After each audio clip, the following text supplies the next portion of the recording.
ஓம் சிவாய நம. ஓம் சிவாய நம. என் அன்பு குழந்தையே, பொய்கள் நிறைந்த இடத்தில் ஏளனமும் சிரிப்பும் இருக்கும். ஆனால் உண்மையுள்ள இடத்தில் கண்ணீரும் மௌனமும் இருக்கும். உன் உண்மையான கண்ணீரும் மௌனமும் என்னை கரைத்துவிட்டது. உனக்கு வாய்த்த விதி இப்படிதான் என்று நீ சலித்து கொள்கிறாய்.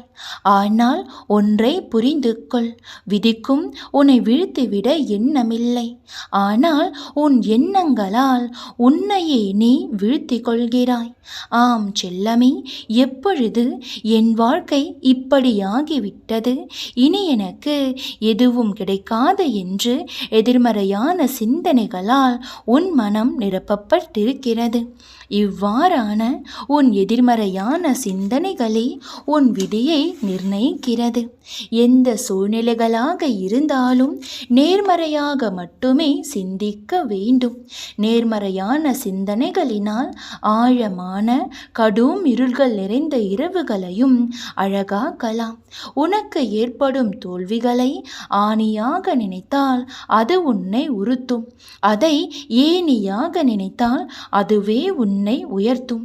உன் விதி உனக்கான 1000 கதவுகளை மூடினாலும் உன் தன் நம்பிக்கை முயற்சி என்பது ஒரு ஜன்னலையாவது திறக்கும். எனவே ஒருபோதும் முடங்கிவிடாதே. தொடர்ந்து முயற்சி செய். உனக்கான கதவுகளை நிச்சயம் திறப்பேன். எதிரிகளை சமாளிக்க வித்தைகளை கற்றுக்கொள்வது போல் துன்பத்தை சமாளிக்க பொறுமையை கற்றுக்கொள். வாழ்க்கையில் வெற்றி என்னும் படிகளை தொடும்போது அதில் தோல்வி என்னும் 1000 குழிகள் இருக்கும். குழியில் விழுந்து முயற்சிப்பவன் விண்ணை தொடுவான். குழியில் விழுந்து முயற்சிக்காதவன் மண்ணை தொடுவான். இதுதான் வாழ்க்கை. எனவே உன் விதி இப்படிதான் என்பதை புலம்புவதை நிறுத்திவிட்டு என் விதியை நான் மாற்றிக்கொள்வேன் என்ற தன்னம்பிக்கையோடு இனி ஒவ்வொரு செயலையும் செய்து கொண்டு வா. உன் விதியை மாற்றவும் உனக்கான கதவுகளை திறக்கவும் உன் அப்பா உன்னோடு இருக்கிறேன். என் பிள்ளை, அழுது புலம்பாமல் தைரியமாக ஒரு அடி எடுத்து வைத்தால் பாதை முழுவதற்குமான அடிகளை கடக்க நான் துணையாக வருவேன். ஒளிதாங்கா கற்கள் சிலையாவதில்லை. வலிதாங்கா நெஞ்சம் வெற்றி காண்பதில்லை. முயற்சி செய்யாமல் முன்னேற்றம் ஏது?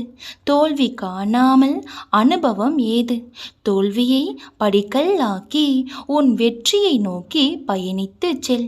விதி விதி என்று சொல்லி முடங்கிவிடாமல் அந்த விதியை முயற்சி நம்பிக்கை எனும் ஒளிகளால் செதுக்கி நம் விருப்பத்திற்கு நாம் மாற்றிக் கொள்வோம். ஓம் சிவாய நம. ஓம் சிவாய நம.